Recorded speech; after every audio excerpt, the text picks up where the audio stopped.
Hi friends, welcome to my channel. ఈ రోజు recipe నాటుకోడి ఇగురండి. గోదావరి స్టైల్లో ఎలా చేయాలో ఇప్పుడు ప్రిపరేషన్ చూద్దాం. ముందుగా స్టవ్ వెలిగించుకుని ఆయిల్ పోసుకుందాం.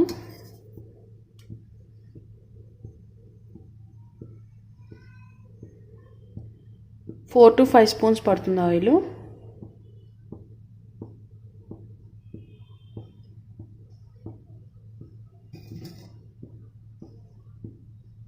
ఆయిల్ హీట్ అయింది కదండి, పచ్చిమిర్చి చీలికలు వేసుకుందాం. ఇప్పుడు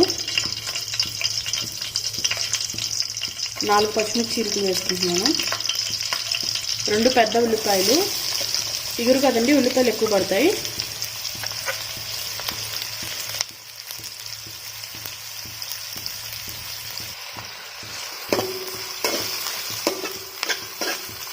ఇవి బాగా వేగాలండి.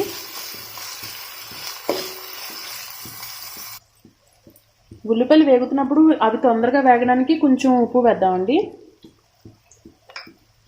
ఒక చిటికెడు వేసాను ఉప్పు, అవి తొందరగా వేగుతాయి.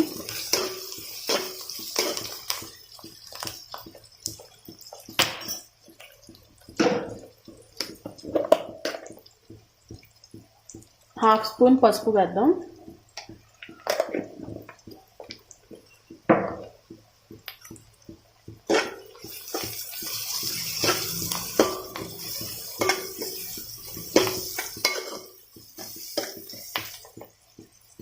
ఉల్లిపాయలు వేగుతున్నాయి కదండి, వేగేలోగా మనం మసాలా ప్రిపేర్ చేసుకుందాం.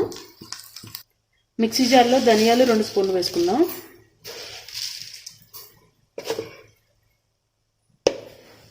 ఒక స్పూన్ గసగసాలు, 4 లవంగాలు, 4 యాలకులు వేద్దాం.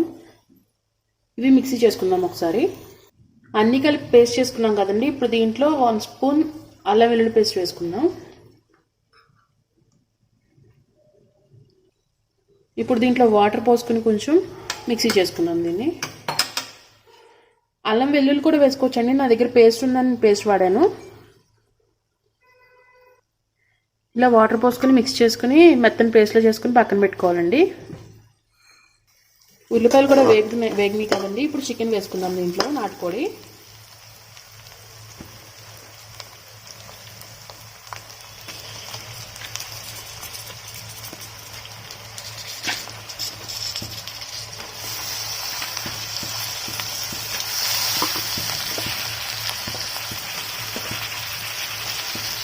వేసుకుని బాగా కలుపుకోవాలండి. ఇది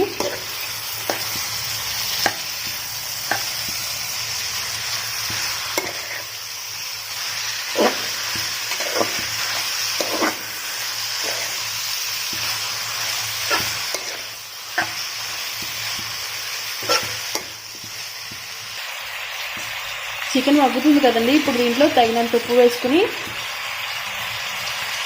మూత పెట్టి మగ్గించుకోవాలి. ఒకసారి కలుపుకుని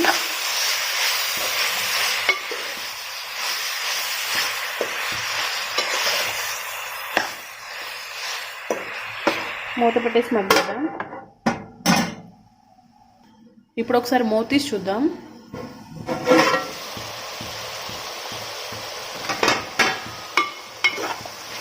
చికెన్ ఉడుకుతుంది కదండి, ఇప్పుడు దీంట్లో కారం వేసుకుందాం తగినంత. 1 స్పూన్ కారం,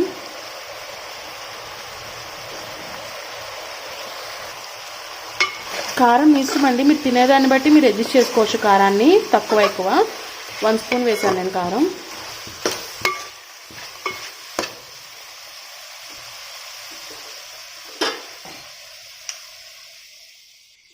మనం గ్రైండ్ చేసి పెట్టుకున్న మసాలా పేస్ట్ 2 స్పూన్స్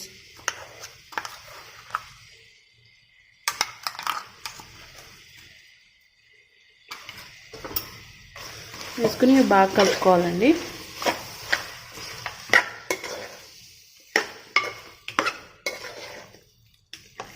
నాటుకోడి కదా, ఉడకడానికి టైం పడుతుంది చాలా. సిమ్లో ఉడికించుకుంటే మీడియం ఫ్లేమ్లో పెట్టుకుని చాలా బాగుంటుందండి కూర.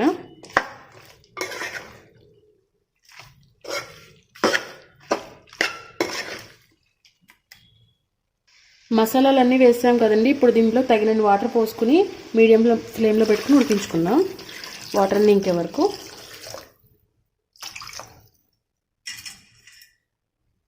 దీంట్లో తగినంత కొత్తిమీర వేసుకుందాం.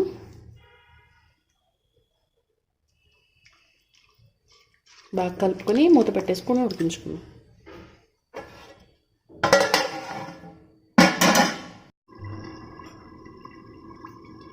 ఒకసారి మూత తీసి చూద్దామండి నీళ్ళని ఎగినీయలేదో.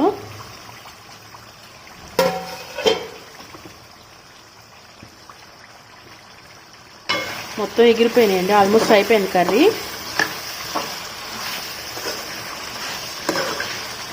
ఆయిల్ పైకి వస్తుంది కదా, ఇంకా ఇలా ఆయిల్ పైకి వచ్చిందంటే కర్రీ రెడీ అయిపోయినట్టే.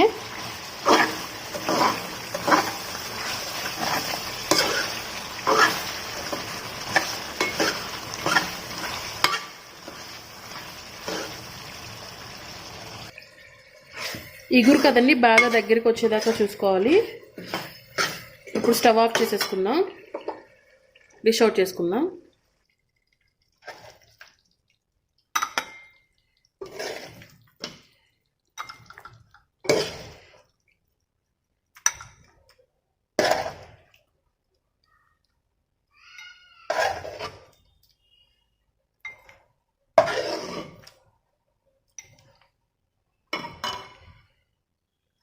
డిష్ అవుట్ చేసేసుకున్నానండి. అంతే, వేడివేడిగా నాటుకోడి ఇగురు రెడీ అయిపోయిందండి. ఇది వేడివేడి అన్నంలోకి మంచి కాంబినేషన్, చాలా బాగుంటుందండి వేడివేడి అన్నంలో. ఈ వీడియో మీకు నచ్చినట్టయితే లైక్ చేయండి, మీ ఫ్రెండ్స్ అండ్ ఫ్యామిలీకి షేర్ చేయండి. నా ఛానల్ సబ్స్క్రైబ్ చేసుకుని పక్కనే ఉన్న బెల్ ఐకాన్ క్లిక్ చేశారంటే నేను ఏ వీడియో పెట్టినా మీ మొబైల్కి నోటిఫికేషన్ వస్తుంది. Thanks for watching. Thank you.